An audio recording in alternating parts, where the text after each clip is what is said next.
Sometimes it's really just easy as that. Like, we just love to dance and we just want to have a space and like the opportunities to do that. Like, and if we're not doing it, like, who is going to do that for us, you know? So, that's also the thing. Because in Fontys, I definitely got exposed to dance styles that are absolutely not comfortable with my body. Like when we did Afro, for example, I was like, oh, white girl power is coming out. That was real.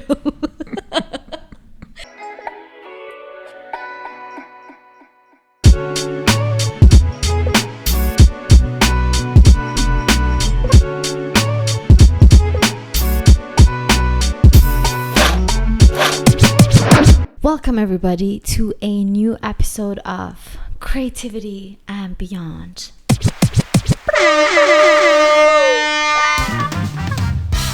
Fantastic, people. You probably think, damn, that's a new face. Well, let me introduce myself. My name is Anna Tafel, and I'm going to be your new host of Creativity and Beyond. Thank you. Thank you, everybody. Thank you. So, today we are going to have a lovely little interview with Mr. Hayrik. I said your name very weird because I thought about your last name already. I was like, Hayrik Martes. Hello. It's nice to be here. Exactly.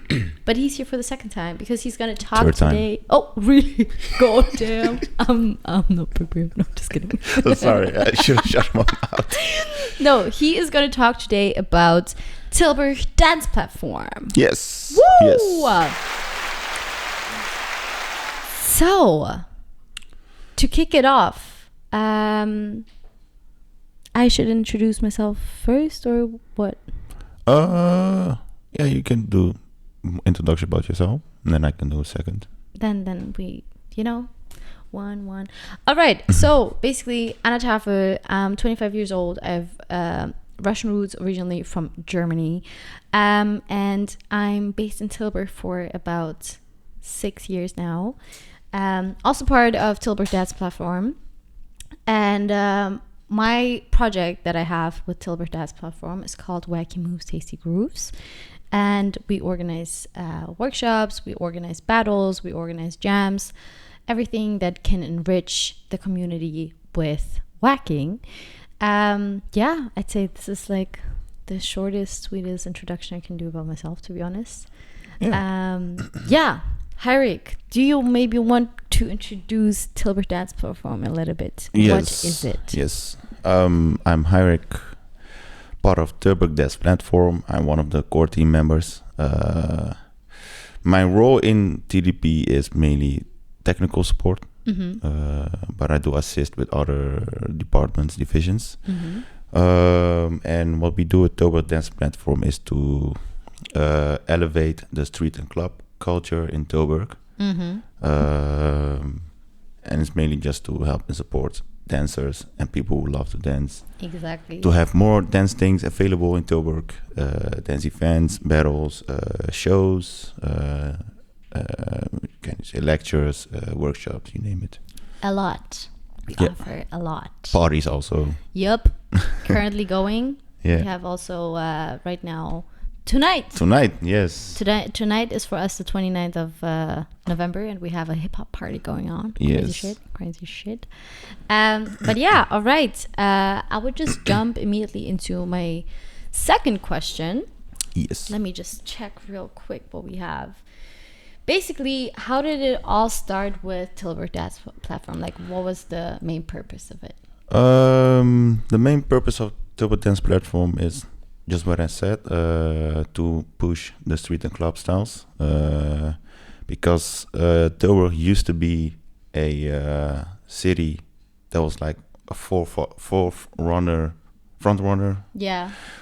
of like hip hop dance styles and stuff. Yeah, exactly. Because like back in the days they were like one of the biggest with breaking, hip hop, popping, you name it. Yeah, big names. And then something happened and it just died out, and there was nothing much to do, and it became very commercial. A lot of schools that did like commercials, competitions and stuff. Right, exactly. And yeah, like the community was still active, like from the jams, people were like promoting, sell the jams, doing the jams, going to the jams, and we all thought like, yeah, why is there not like an organization or something that can help the community make more things available and possible to do as like a dancer from the street and club culture. It's true. Yeah.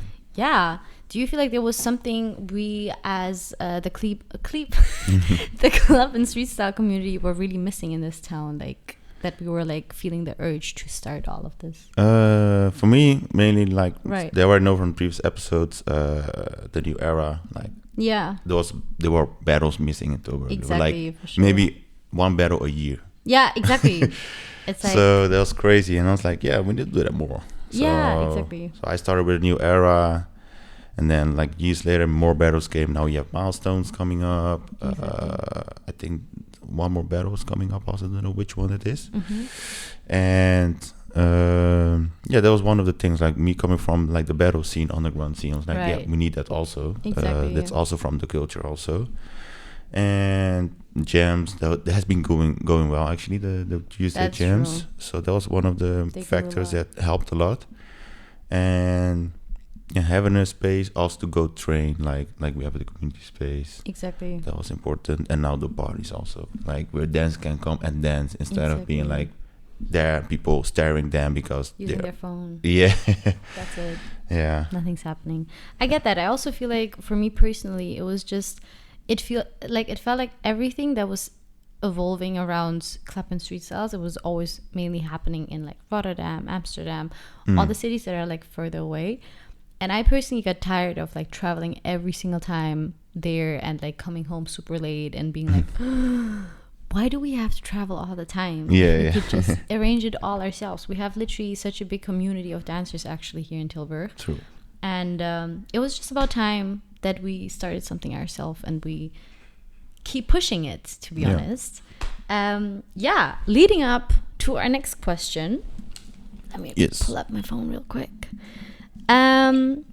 So while creating TDP and being busy with organizing everything, we also received of course big support and funding from Gemeente Tilburg. Yes. But do you feel like there is also like some challenges that you face during the process and like being TDP as well? Yeah, a lot of challenges. Like this year we officially became TDP. We reorganized ourselves. So a lot of things had changed. So we had to kind of build up again to like a certain base level again for us as a core team. So that took like a lot of months and like probably sleepless evenings and nights. Exactly. So yeah, we're like pushing that, and now we reach a certain point where we have like a kind of understanding how an organization works. Exactly. But we're still very young, so we know like we're still like in our baby years still. Yeah. But yeah, the challenges are like very crazy because as we are a non-profit organization and we need some certain people, certain task. Exactly.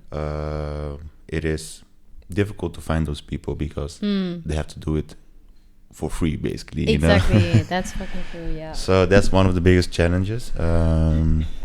And still we're looking for some people to like join our team so we can become a bit more professionalized. Exactly. And I think another challenge is also funding wise, like how we can get more funding to support the project manager, to support like the community. That's it, kind of like the challenges that we experiencing now. Yeah. Nice. Okay. Do you feel like there's also some things that you learned along the way that helped with those challenges? Like what makes those challenges easier? That's a good question. I was like, wait, let me think about it. I think, to be honest, maybe I can already like give a little bit. Yeah, if you want to. Yeah. Like, I feel like, to be honest, what we also do right now is always have those like monthly meetings as well, and come together and talk about stuff. For me personally, as part of TDP, it also helps to come together and like keep brainstorming together and also nourish each other's processes. Like, I feel like through that, I feel like we keep growing, we keep like, it just keeps having investments in it, and through that it helps to think of new people. It, like, you know, even with this wouldn't have come together if we wouldn't have like talked with CJ at the meeting, and like through that, you know, I feel like that nourishes already the teams of each other, the different processes as well. That's but true. If you have anything else? Yeah, and I think also the monthly meetings do help a lot. And for me also, I had to adjust for myself as a core team member to have a weekly meeting every Monday. So that for me, it was like in the beginning, I was like, oh, here we go again, or here you go again. And now I'm like, I understand why I'm doing this now. Right, you know, I understand it's important. Yeah, it's really important. So I'm like, okay, just let's go. We need to do this. We need to do this, you know. And also what I learned from this is also to be more structured for my own event also. So since then I was like with my partner Petra, she's not, shout out to Petra. We are now also like having better conversation about the concept of new era, or like how we're gonna approach certain things and stuff, because I could take the knowledge that I have from doing the meetings with TDP also in the new era organization. So that helped a lot for me. And also communication wise, it's like how fast you have to arrange certain things also. Sometimes like if things happen in a few weeks time, especially with the events that we're doing now. It's really how you can approach that, and how you can spend your time the best without losing too much energy on it. You know? It's just more efficient, and things are more clear now, so you can take action a bit faster as well. I feel like that's very true. All right, let's look at what else would be important to discuss. So we were talking about the challenges, but I think it's always something good to remember what motivates you as well to make the process easier. Is there something that you feel like this always brings me back to, like, why we're doing that, and like why it's still important to keep investing in all these projects? Yeah, for me it's my love for dancing, actually. Period. Felt like a burp coming up. My love for dancing. Sorry. Excuse me. Okay, for me it's the love for dancing. I grew up with dancing, and I have been part of many communities already. That's true. So experience all those communities and how they are thriving also very well. I was like, coming to Tilburg, I wanted to be part of Tilburg to have the same thing also. Exactly, it's true. And I think there's nothing upcoming already. Yeah, but I think sometimes it's really as simple as that. You know, it doesn't need like anything like super complicated, or like, it's this and very spiritual or something. Like sometimes it's really just easy as that. Like we just love to dance, and we just want to have a space and like the opportunities to do that. Like, and if we're not doing it, like who is going to do that for us? You know? So, that's also the thing. Because it has some challenges. Like if you want to start something, it's so much more than you just think. You're like, okay, let's just do it, and then it's like, this.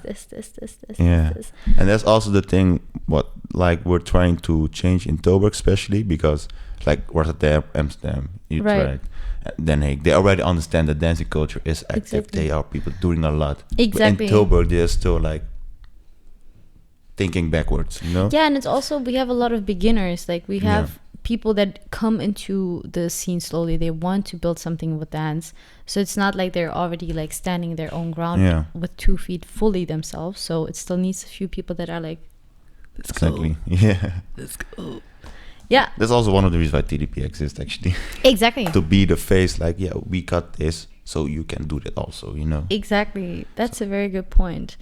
Okay, moving on to the next one. My question would be, did you already notice then any changes in the dance scene of Tilburg with TDP being active and doing their thing? I mean, yeah. Then I can mainly speak about the jams. Like a few years back, especially with the Fontys students, when we had the jams, like in the beginning of the new school year, Yeah. it will always be packed for 2 months. Yeah, exactly. And then afterwards, like dying it would out. like fade out. Exactly. Fade out. And now, like this year, I know what happened. It has been packed almost every really Tuesday. Crazy. Yeah. It's really crazy. I think like even a few weeks ago, it was like more than 70 people at the jam. Yeah. How did y'all fit in there? Yeah, I don't know how it worked. We're like, huh? We're like looking at each other like, whoa, it is packed, you know? That's crazy. And I think the last time that it was this packed was maybe some years ago, you know? Whoa, but that's insane to see, actually. Yeah. But I think it really comes with us having more spaces and opportunities to come together as dancers, like to party, to battle, to practice, that it keeps you motivated to keep showing up with the same people. Yeah. And like jam and like train and all of that. Yeah. So that's a good result space, like in the jam space, because it's your own spare free time as well, where you invest and you're like, okay, we go and we have fun, and everyone's always welcome to come and join. So we embrace everyone. With exactly. It also, so and what is also really nice to see, we also have even people coming from other cities now to Tilburg to like join the jam sometimes. And from Breda, Eindhoven, exactly. Yeah, so North Brabant, pull up. Well, that's lovely to see. And talking about the future, like, are there any future goals that we have as Tilburg Dance Platform? Yes. The first one, and it's also the most important one for us, is to become a sustainable organization. So that we can keep on doing events, no matter what it is, for years to come. Yeah, exactly.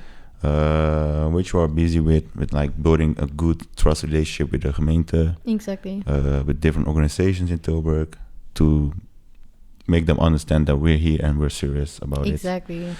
And also the other goals that we have for the future is to make like more international collaborations. True. Like we did try it out this year with Italy, where you went. Exactly. And that went very well. And we want to broaden that out, like with more other countries within Europe, to make like this chain link of knowledge sharing about the culture, right. And also to make things possible for dancers that they can see, if I'm doing this for their organization, I can go there to learn more, go there to learn more, so they will be more motivated to do something in Tilburg. See, we're doing things, people. Milestones. Damn. What did I want to say? I wanted to say something to that as well. But yeah, it's also because we have this funding right now, but as you said, it's just important that it doesn't stay just with this one investment, but we really want to be present with everything, but also keep existing, and we want to keep evolving also in the future, so that it's not just depending on us, but for sure also that people that come after us, the generations that are under us or like after us, that they also feel like, okay, there is ground for me to keep building, and it's not like we need to build something from zero like every 5 years or something, you know? Yeah. So that's for sure one of the bigger goals. I agree. Anything else, or? Yeah, also one of the goals is more later in the future. Is also because now we're mainly focused on students of like 18 plus, you know, right. but we want to go lower also to reach the kids, because they are the future of Tilburg. So we are planning to go lower also eventually with our ideas and events that we want to plan out for those people. Yeah. All right. Come on, next generation. Talking about next generation, actually. Why would you... I need to read this one. Wait. Why would you tell someone who's trying the same thing as us, as TDP, in their own town? Who? So, yeah, what would you tell the next generation? Or maybe your younger self, if you're like, if you want to do that, do this. What I would tell the next generation is to do your research. Reach out to people, talk with people. Think about ideas, write them down, share with people to see if already people are doing it or not. True. And then get like knowledge out of it.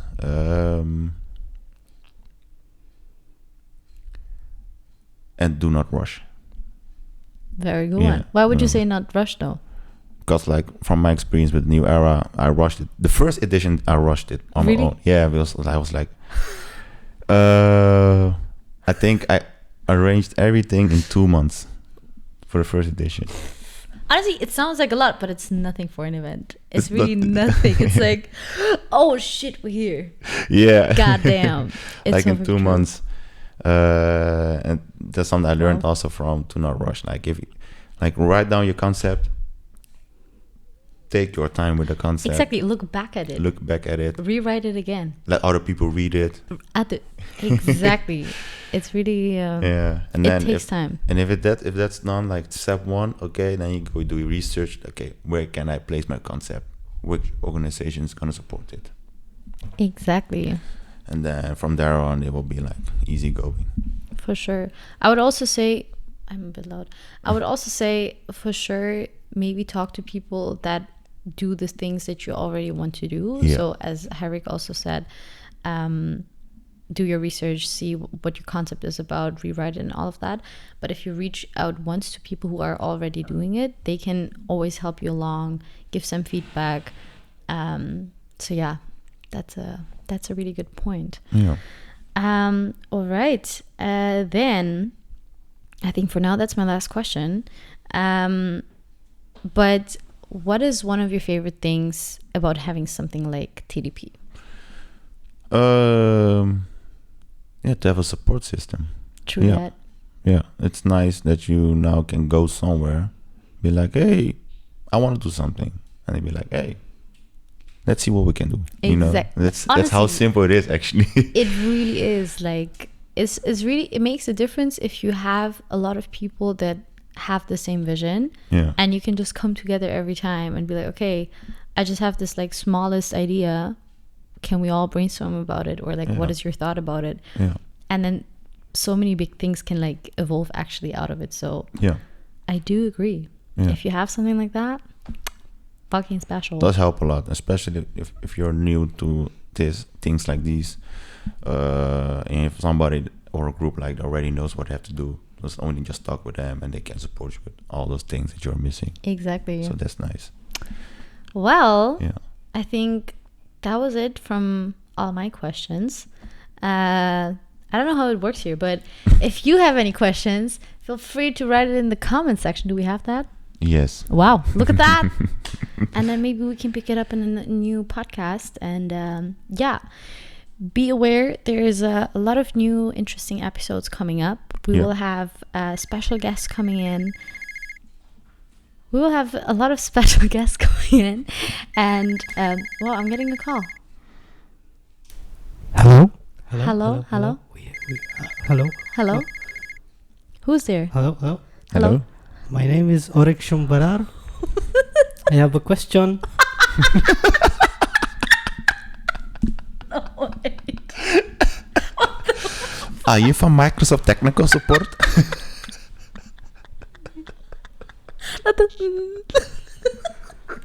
Don't laugh at me, people. People. I have a question. Sorry, could you repeat your name again? Urukshunbarar. Okay, Urukshunbarar, can you please ask your question? I have a question for Anna Tafel. Anna Tafel, that's me. I'm curious what you do. What do you do in life? Live, well, I'm a member of the Tilburg Dance Platform. I have my own event, as I said already in the beginning, Wacky Move Stacy Grooves, sorry. And yeah, I'm a freelance dancer, performer, teacher, organizer. And yeah, if I'm being very honest, I also have a part-time job still. I work in a store still. I just work in a store as well. And yeah. Urukshunbarar, I think this is my answer for you. Very amazing, very amazing. When you start dancing? Urukshunbarar, are you like the secret interviewer of this? Now we go beyond. Yeah. This is beyond. Yeah. We had the It's beyond creativity, the- now it's beyond. Yeah, I'm sorry, I'm climbing a mountain right now. It's very windy.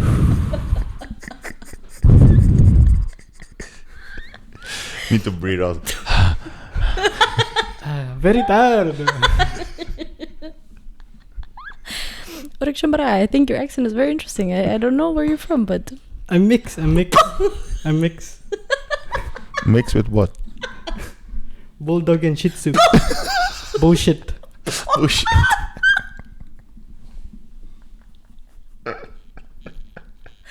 wow, that's a strong one, man. He's a dog. Call me a dog, man. I'm a dog.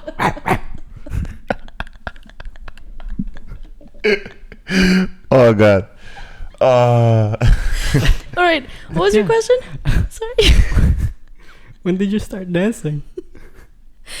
Okay, we really go beyond. I did a backflip and then I started dancing. When did I start dancing? Let me get comfortable here. I started dancing when I was very small. I think like 4 years old or something. Me too. Yeah, very small. Did like some funny little baby ballet, but it was nothing serious. I didn't know what I was doing. And yeah, my sister was my inspiration. She was doing hip hop as well, so I was like, I need to go into hip hop. But it was actually just some LA commercial choreography, so that was what I was doing from 10 years old. At some point, around like 16 years old, I'm just telling my life story now. Is that what you want? Yeah. I want. Yeah. So at 16 years old, I discovered hip-hop freestyle for real now. And that was really fucking great because I felt for the first time that there was a cypher and people were supporting, and it just felt like a different community than in a choreo class. And then I discovered at 18 years old wacking, which was like, oh my God, that's the real shit for me. And yeah, from there on, I went then to the dance academy in Fontys. So I moved from Germany to here. And from there on, I think I really started professionalizing and choosing my dance as a career. Professional. Yeah. Who or what inspired you to? Who or what inspired me? Let me see. To start, you know. And maybe you can also answer Mr. Tuesday. Are you Mr. Tuesday? Okay. But I don't want to. Martes. Wait, whatever. Sorry, what was it? What? Who or what inspired you to start doing? You know. Who or dance? what? I mean, you was 14, right? Yeah, exactly. Yeah. So, like, my first inspiration, as I said, was always my sister, because I thought she was always cool in all the things that she was doing. And shout out to my sister. But yeah, then I think for me, that's always the case, also until this day. My inspiration is always like the people around me. Like, I have a few friends that are like, oh my God, Urukshunbarar's wife is coming in.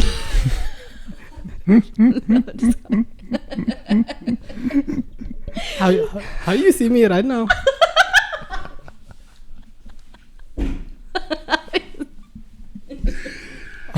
Okay, what did I want to say? Yeah, so I have some friends, for example, who are very inspired by like the biggest names in the dance scene, and oh my God, this person who won this battle, and la la la. To be honest, I couldn't relate most of the time. I can admire those people, and I'm like, oh, it's really dope what they're doing. But for me, like, my real inspiration always comes from the people that I jam around, like my closest friends, like people I'm talking to. Like, I need this like personal connection to really draw inspiration from it. Otherwise, I can't translate it into anything, I feel like. I tried it, but it really doesn't work for me. So yeah, I'd say my closest people are like my main inspiration. Nice. Who are your top 3, top 5 dancers right now, or who, whatever inspiration? Whoa, May it be in life, may it be in dance. You know what I mean? I already answered that at the previous episode. Yeah. So. Wait, but no, now I'm saying something a little bit that's contradicting what I said before. Ooh. Because I do have one inspiration that is like, whoa, this person, like, no matter how much I feel or not feel the style. Like wacking, I have sometimes I feel the style, sometimes I don't. But this person is like, I just always love her dance. Like it's crazy. Her name is Lip J. She's from South Korea. Insane woman. Hey, Korean Urukshunbarar. I'm just kidding. A mix. Yeah, her dance is just always fascinating me. She's just really fucking powerful at what she does. I say she's definitely one of them. Oh my god, that's so difficult. 3 to 5 dancers, top dancers. Anyone. Okay. I think. What do you mean? Not dancers? Not only dancers. Can be anyone. Okay, yeah, doesn't matter the style. Yeah. Exactly. I say then number 2, Kevin Manuka. One of my brothers. I started around when I was like 14, 15 with my best friends. And yeah, he's just such an icon. I don't know, everything that he does is just very pure and very authentic. I feel like he's he's very honest in his dance, and I can really appreciate that, and you really can see how he translates that very well into his dance. Number 3, Crazy So, also one of my very close friends. Yeah, she's just insane. Like she was also starting with me around the age of 15, and same with her. Like I think just her movement has so much truth and so much power and so much intricacy, like I'd say emotionally even. So I don't know, I always just feel very drawn to her dance, always feel very inspired by what she does, and she's a very hard worker. And yeah, I think also her being a woman in the hip-hop field is for me just a very big inspiration. And yeah, I think her for sure, these 3. Who else? Let me think. That's really hard.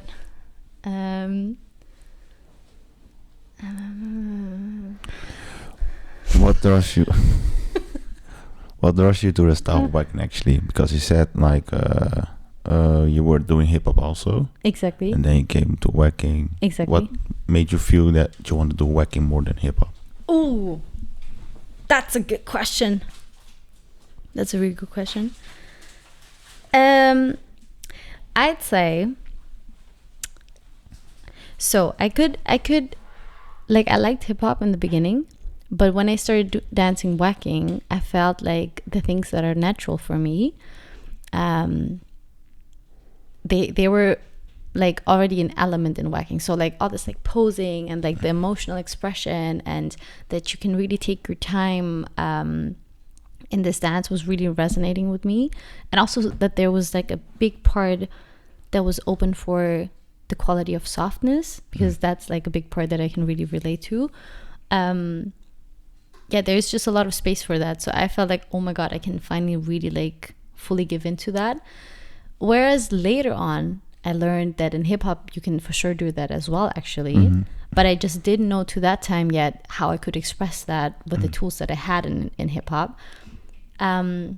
But when I then started dancing wacking and I understood all those elements a little bit better, I also could understand how I could also translate that then into hip hop, and like how I could then express that and find that also in hip hop. So for now, for example, I really feel like I'm drawn to both styles very strongly, because I can take out of both styles things that really feel like expressing myself. So I wouldn't say I'm doing both styles like in the most traditional way, I'd say, but it makes sense to take and express myself in both, if that makes sense. Okay, nice. Yeah, but I think with my top 3 inspirations, that's like, that was my top 3. Maybe I have 5, but that's just like, oh yeah, I really like how this person acts. Yeah, nice. I think that changes, but yeah. Yeah, that's good. Yep. And Great, impressive. Great. and also, let me think. For how long have you been doing wacking now? Because I don't really explain that.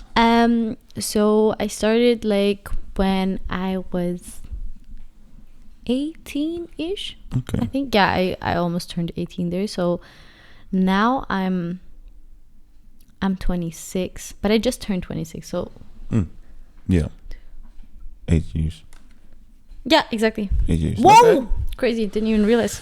That's nice. 8 years, almost 10 years. Yeah, that's nice. Whoa! Crazy. Yeah, and did you also feel like, because you studied Fontys, of course, did you also feel like that the knowledge and the technical parts of the dancing from Fontys helped you grow better in your own style? Yeah. Yeah? For sure. I think so. Because I think because in Fontys I definitely got exposed to dance styles that are absolutely not comfortable in my body. Like when we did Afro, for example, I was like, oh, white girl power is coming out. That was real. So yeah, that was definitely a change for me. And also like flow work or ballet, like it just really changed my perspective on how to use my muscles when I'm dancing, like in an efficient way. And just have more body awareness, I think, in general. Like that really helped me. Like I feel like I gained way more range. I gained more insights in how I can use different grooves, different techniques in my dance, like for my advantage. Not that I really become the best in the one style that we're learning, but it's really like how can I use those techniques in my own kind of dancing. Yeah. So yeah, I do think it did help me a lot. Okay, nice. And you're now alumni from Fontys. What are the advices you can give the first years when they just started dancing and go to Fontys? To Fontys and stuff. Yeah. To be honest, I've been asked that question quite a lot. Like when people were like thinking about starting to do Fontys, if they should do it or not. To be honest, for me, it's always the thing, because I moved from a different country here just to study dance. Yeah. And for me, that meant really, okay, I'm doing everything, or like I'm sacrificing almost everything to do what I want to do, like to do my passion. And for me, my study was not just Fontys, but it was really my whole experience of being in the Netherlands. So I made sure that if I wouldn't feel like I had enough classes or enough hours in the studio in first year at Fontys, I was like, I need more training, so I'm gonna go out and travel there and train there and like get to know the dancers from the Netherlands, like see that I can get their classes somehow. Just making sure that I get the training that I actually want and that I use all the time that I have to get the best out of it. Because at the end, like I can't be dependent just on the school to get where I want to be, you know, because it's still a system for a broad amount of people, you know. It's not just for my personal needs, and I have definitely other needs than other students in my class. So I was like, okay, what do I want and where do I feel like I miss a few things to get better in what I'm doing? So I was making sure I had my own schedule of how to achieve certain things. So if you can, make sure you really have your own kind of learn journey, and it's not just Fontys, but it's everything that you're doing around it as well. So how you rest, how you recover, how you take classes, which classes you take, which people you talk to, which events you're also visiting and supporting. Okay. And what was your process like when you for example, are training for the battle and then you go to the battle but you don't feel that very well? What's your process going through that? Like you're at a battle, you train for it, but at this day you do not feel well. On a battle day, if I don't feel so well. Yeah.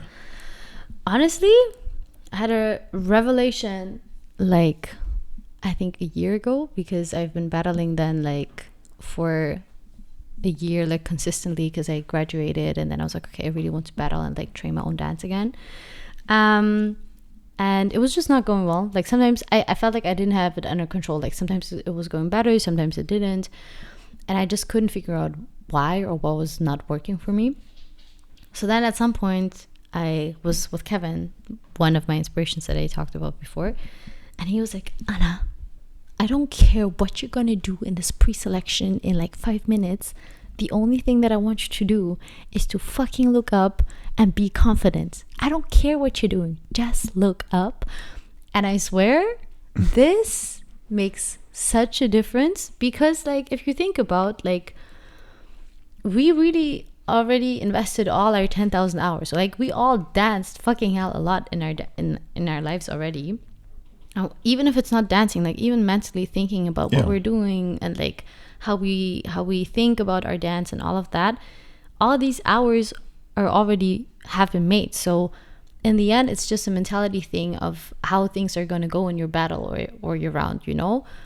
And I felt so delusional doing it in that 1 minute pre-selection, but the one round that happened there, and I was like, okay, whatever it is, I'm just looking up, it made such a difference, like, because I was way more communicative. Like, I was actually like saying something with my dance. I could actually receive also something, like I could actually see the people that were like cheering for me and everything, and it just brings a different vibe, and it really elevates your quality already, just because you're not thinking about it and you're not here and all of that, but you're actually like, your brain is already calculating like, oh, I'm already out here, so I just have to deliver right now, instead of like thinking, what could I do right now? Okay, there's the music. Like, bitch, I'm here. I have to do it right now, you know? Yeah, legit.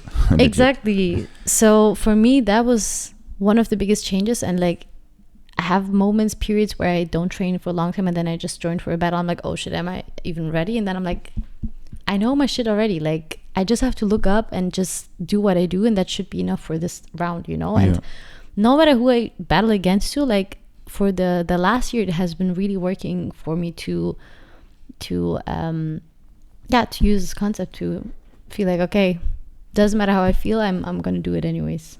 Okay, yeah. Nice. Yeah, nice. And then does it work the same before you do a performance then? Like, if I perform? Yeah. I think so, because to be honest, with I mean, it depends what performance it is. Okay, yeah. Like a theater piece that you made. A theater piece. Yeah. I think there it's a little bit different, because I think there it's really about, it does help as well to just feel secure in what you're doing and just being like, okay, I actually know what I'm doing. I don't have to doubt anything about it.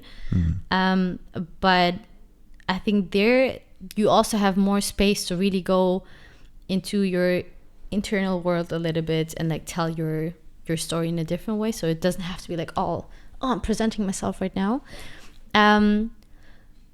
So yeah, it goes in a similar way, but there's also a different approach to it. But I do think it helps to still have the mentality of knowing your shit and like knowing that this is enough, because then I feel like at least I can like project it outside as well. Because I did have also moments where I felt like I was performing and I was doing really well what I was doing, but because I was so in my own internal world, like it didn't like reach further than just looking good. You know what I mean? Like the story didn't like convey fully what, like a bigger purpose for the audience as well. It was then just like a nice performance, but like a bigger message was not visible. So as soon as I decided then to like open up and be like, okay, now I'm really telling my story, and now I want you to be part of it as well, I think that makes a difference, that people also really feel drawn into my own story. So I do feel like it also matters in there as well. Yeah. Okay. Nice. Yeah. Nice.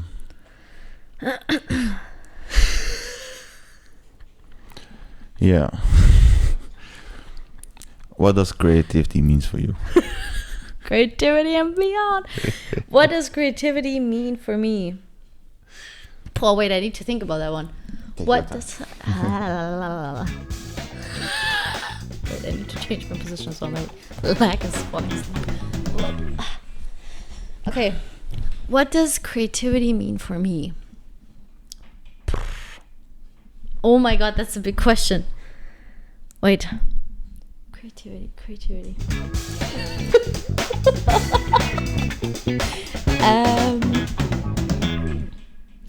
All right, I'm just gonna go with the first thought, I think, or I'm just gonna start talking. So, creativity.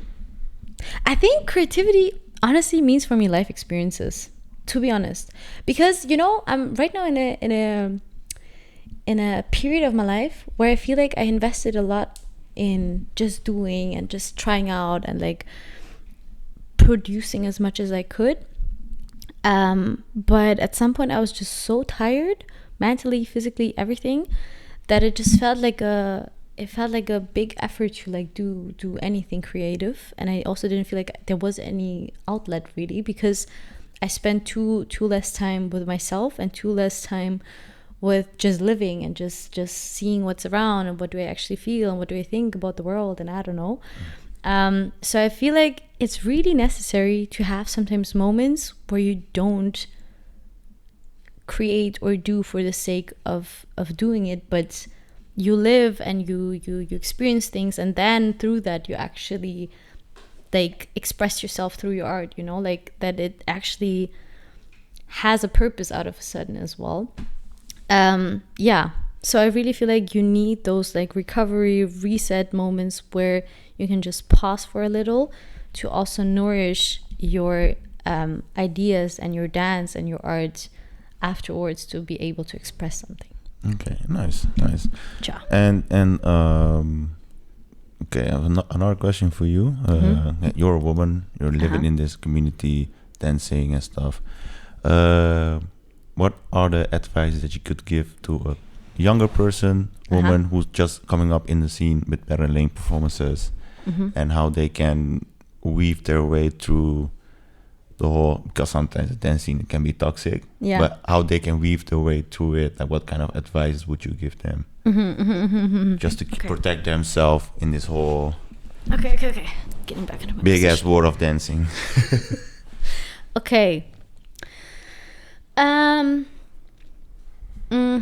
I think number one, it comes back to what I was saying before with the gaze, like that you look up and you just know your shit, like, because it can be quite like presence of like this is me, exactly, like it can be quite overwhelming and intimidating to come into a field where it's like full with a lot of men. They're like, okay, I'm hungry, I want to battle, and for a woman it could be quite intimidating, especially if you're more drawn to the softness and just taking it slow, la la la.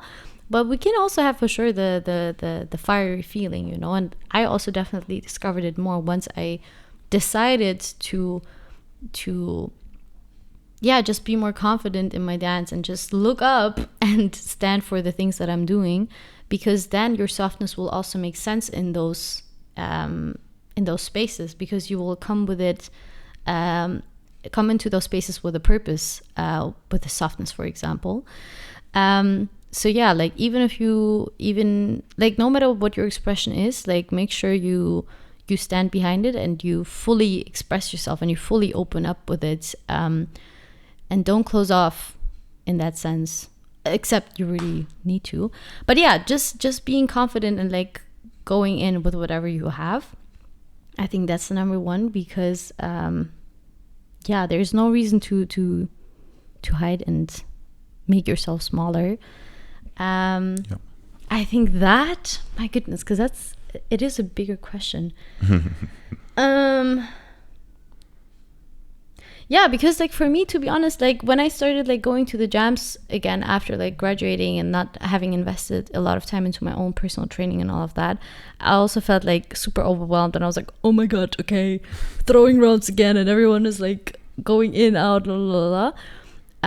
But honestly, by just being there and just daring, I really also felt the support from all of you. Like, I had like people coming after the jam like, yo, it was super dope what you did, and like I can really appreciate your dance, and I love that you have a different take on it, and somehow you make this work with that, and that was so helpful, So I feel like if you just do your thing and you stand behind it, like people will also be able to appreciate that. Yeah, for sure.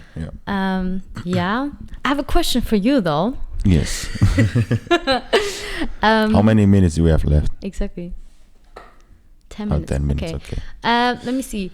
Because you asked me if I have an advice for a woman coming to this world of dancing. Exactly. Like, no matter where they go, like commercial, battling, or like dance theater. Exactly. Do you have any input or any thoughts on like what other people and also men can do to, I don't know if that's what you wanted to say, but to make women or other people, like, I don't know, maybe people also that do like other styles like voguing or stuff or are queer, to make them feel more included? Or like, what's your thinking on that? Like, is there something that men could do as well to make us feel? Yeah, I think men should not just be very judgmental about what somebody else is doing with the dance style. Like if somebody's a voguer or a whacker or I don't know, you have flood dancing, it's also like crazy dancing. Like mainly like most men will look at you and be like, oh, you're doing that style, you know, like. And I'm like, do you think it like, is that the thing? Are men judgmental? It's a thing. Yeah. I didn't know that. Look at It's a that. thing. Okay. It's a thing. Okay. But it's not all men, of course. But I think also like dance is dance. Let somebody dance what they want to dance. Yeah, you know? Exactly. As long as there is boundaries within that dance, let them do their thing. Like if they go over the boundaries and do things that's not comfortable. Yeah, you know? exactly. I know like voguing can be very out there sometimes, but it's still within their boundaries, you know. So I understand that, but I think also like most dancers doesn't have that understanding of the other styles, the culture, the history behind it. So what I personally think, like, people need to do the research also about that. Like, exactly. Just watch one video of somebody, of a pioneer of a certain style. Exactly. Let them share the story so we can understand it. Because if I didn't have the education that I had in dancing, I was not understand how those styles exist and why they do the moves or like the combination of anything within that style. So I think that's one of the important things. Always do your research. Always try to understand things. Exactly. Embrace it first before you make your own opinion about something. Yeah. And also supporting each other better instead of being this negative or abusing your power to do certain things. Period. Get certain things done for your own personal needs. Yeah, exactly. So that's also, but that's a big thing. Like in the dance world, people abuse their power, but it's not only in dance, like everywhere. People with power can do things what they want to do. Yeah. So I think if we can also put our circle, like, how do you say it? Just be more aware. Be more aware about like what you're doing, what your power is, what your reach is, and also like talk with each other about it. Like if you think about certain things, try. Of course, you need to have the right friends for that also. Exactly. But still try to open up about certain things before you're gonna put the actions in. Exactly. I think that's one of the most important things to have. I think so too, because it's really, I think it comes with both parts. Like on the one hand, because I know a lot of like female friends or queer friends that, but the reason, as you said, because people do experience bad stuff, of course, also in those circles. But yeah, on the other hand, it's also like, to a certain degree, we also need to then still stand our own ground and be like, okay, I can still step in and like do my own thing. Yeah. But on the other hand, it is also like the thing that the other community also needs to hold space and try to be understandable and supportive for other expressions, for other people than just what they're used to. Yeah. So I think it comes really from both sides. It does. Exactly. It does. And that's what I'm trying to do with that's what we try to do with New Era, just to bring all those together. Right, exactly. And be like, in the end, we all are doing the same thing. Yeah, Dance exactly. And express. Exactly. Because what I liked, for example, also about the last edition with New Era, like your lineup of the judges was also super like different expressions. Like we had V from Fontys, who does all kinds of different performances and all of that. With Rosha from... No, Rosha was not, was, I think. Huh? Or Simon. Yeah, Simon. Exactly. Yeah, he's super crazy from the theater world, and then we also had Jordana, right? Jordana also. Exactly. Yeah. So Jordana, also a woman in the dance field, popping, Fontys, you know. So I really like that you also try to bring different kind of expressions and not just the same thing every time. Exactly. All male hip hop lineup usually. Boom. Yeah. Oh, we have another. We're having a phone call. Okay. Hello. Ask your question. Hello. No, we don't hear you. Hello. Hello. Welcome back. Hello. Hi. Sorry, I lost my way in the mountain. I get no connection. I hear your podcast is almost finished, so okay. I want to ask just two questions. If this question is for the two of you, if you can change one thing in your community or in the world, what would it be? Oha.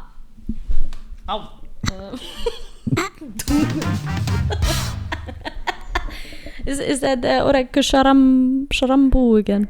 Urukshunbarar. Urukshunbarar. Oh, that's a good question, actually. In the community or the world? Like in our community or? You choose whatever. Whatever. Can be in general, can be in your community, can be in the what would change is war. No more war. Honestly. Free Palestine. No guns. Shit. Oh my god. Oh my goodness. Yeah.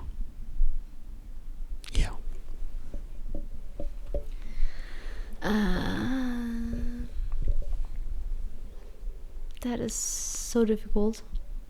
Yeah. I don't know. I have one thought. I just go with the first thought. I think.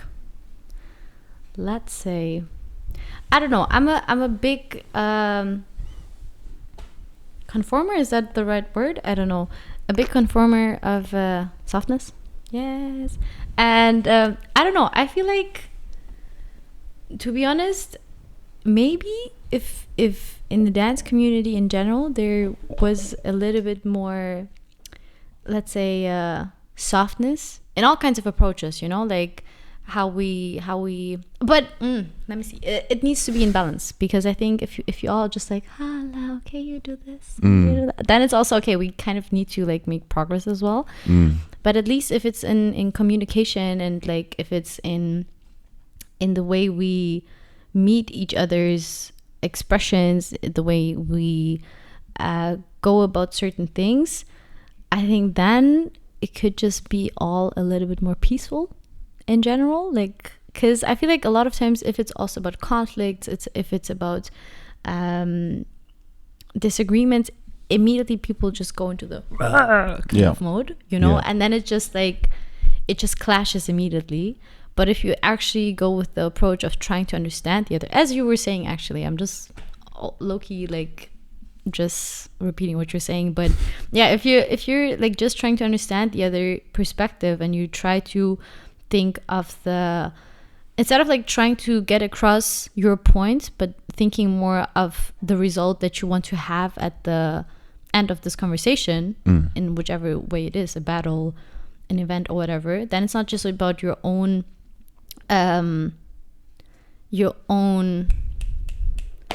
what is it called? Selfish. Yeah, it's not your own. You don't want to just win for yourself, but you want to win for the bigger purpose. Yeah. Like then it just has a better influence on everything. Then it's not just about the selfish kind of encounter. So yeah, I think just more softness in general. And like just thinking of the bigger results in general, not just about what you want to achieve in this conversation. And yeah, I think that also goes in the bigger context of world, but that's very easily put. You can't just end stuff with, okay, let's just all have peace. Yeah. But yeah, no war wasn't so would easy. be nice. Yeah. Thank you very much for your wonderful answer. Yeah, Hayrik, what do you think? So, last question. Okay, no. I said no war like that. Oh, okay. Yeah, general. Free Palestine. What are the three things? What are the three philosophies you both live by? And then I already go. answered And then mine. I go. You go watch episodes back. Yeah. And you will know. I'm gonna give the stage to you. 3 philosophies I live by. Close the show. Oy, oy, oy. God. So this was the creative view. God.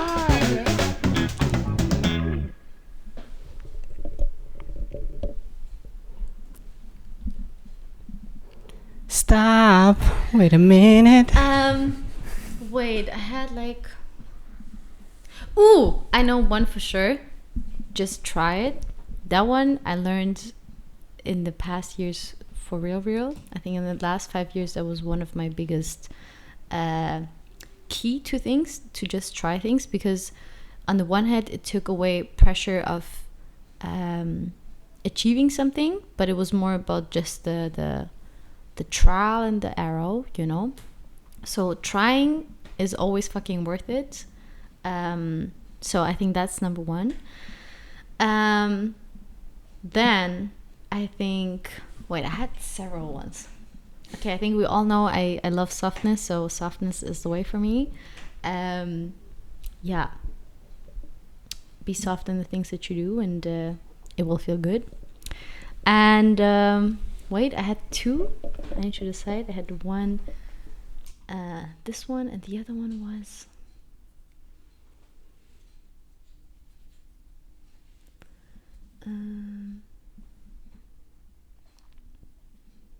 I just go with that one. I think do like, make sure you have fun along the way.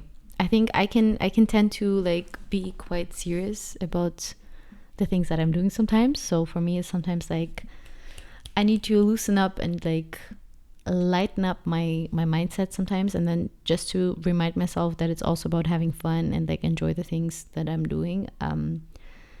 That really balances stuff out. So yeah, have fun along the way, softness, and keep trying.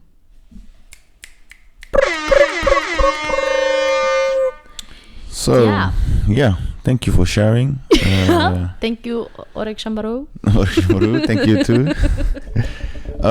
Thank you. I go home now. Thank you very much. I need to feed my family. Bye bye. Okay, bye. Okay, now to close this up, as you can see, we are the new faces of creativity and beyond. So you will see us. Go dance. Oh, that's a good one. Imagine in battles we're like, no, that's a bit. Maybe we need to get used to bit corny. Okay. Yes, we will be your new faces for creativity and beyond. With the lovely Anna and the funny Hayrik. Wow, you proved your point there. Thanks for watching. You will see more of us in the future. We got a great lineup of guest speakers coming up. Yeah, tell me about 2026. I think yours earlier than mine. Yeah, mine is probably a May coming up. Oh, then I'm earlier. 2026, the new era on 25th of April. Whoosh. Be there. Great lineup, amazing concept, and crazy music. Yup. See ya. And also, Wacky Moves, Tasty Grooves is coming up with a fantastic workshop intensive in 2026, probably May. We're still setting a date, but it's gonna be fire. We're gonna have amazing teachers coming in. We have a jam there, great people joining, and yeah, make sure you're there. Support your locals, support your culture, support your own journey, people. Yes, hell yes. Thank you for watching, and we'll see you next time. Ciao. Doei. Ciao.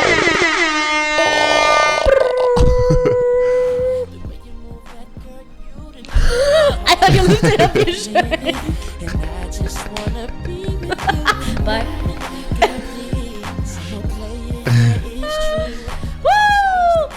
It's a rap. Oh, my ears are like...